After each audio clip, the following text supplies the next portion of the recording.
കേരളത്തിൽ എന്ത് വിഷയമുണ്ടായാലും ഉടനടി മുഖ്യമന്ത്രി അതിൽ പ്രതികരിക്കണമെന്നുണ്ടോ?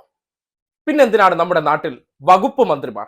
ഓരോ വകുപ്പ്, വിദ്യാഭ്യാസ വകുപ്പ് ആയിക്കോട്ടെ, വനം വകുപ്പ് ആയിക്കോട്ടെ, റവന്യൂ വകുപ്പ് ആയിക്കോട്ടെ, ടൂറിസം വകുപ്പ് ആയിക്കോട്ടെ, PWD വകുപ്പ് ആയിക്കോട്ടെ, ആഭ്യന്തര വകുപ്പ് ആയിക്കോട്ടെ, അങ്ങനെ പലതിനും പല വകുപ്പ് തലവന്മാരുണ്ട്, മന്ത്രിമാരുണ്ട്. ആ മന്ത്രിമാരെയൊക്കെ നിയോഗിച്ച് അവരുടെ വകുപ്പുമായി ബന്ധപ്പെട്ട് എന്തെങ്കിലും വിഷയം വന്നാൽ അവർ പ്രതികരിക്കുന്നത് തന്നെയാണ് ഏറ്റവും ആ വിഷയവുമായി ബന്ധപ്പെട്ട് പരമോന്നതമായിട്ടുള്ള പ്രതികരണം. അതിനപ്പുറത്തേക്ക് ആരും പ്രതികരിക്കണമെന്നില്ല, അതിന്റെ ആവശ്യമില്ല. പക്ഷെ നമ്മുടെ നാട്ടിലെ മാധ്യമങ്ങൾ വച്ച് നടത്തുന്ന ഒരു ആചാരമുണ്ട്. എന്തിലും ഏതിലും അവർ തീരുമാനിക്കും ആരൊക്കെ പ്രതികരിക്കണം. അവർ എവിടെയൊക്കെ ചെല്ലുന്നോ അവരെല്ലാം പ്രതികരിച്ചോളണം.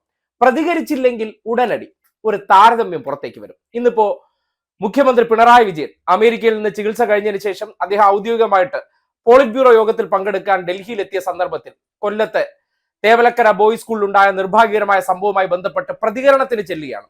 അദ്ദേഹം പലപ്പോഴും ഇവർക്കറിയാം അങ്ങനെ പ്രതികരിക്കാറില്ലാത്ത വിഷയമാണ്. അങ്ങനെ എന്തെങ്കിലും പ്രതികരിക്കാനുണ്ടെങ്കിൽ മുൻകൂട്ടി അറിയിക്കാറുണ്ട്. അതിന്റെ അടിസ്ഥാനത്തിൽ അവർ ചെന്നാൽ പ്രതികരിക്കാറുമുണ്ട്.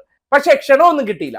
നമുക്കൊരു ദിവസം വാർത്താ കച്ചവടത്തിൽ ഒരാളുടെ പേര് വലിച്ചിഴക്കണമെന്നുണ്ടെങ്കിൽ രാവിലെ കോലും തൂക്കി ചെല്ലുക,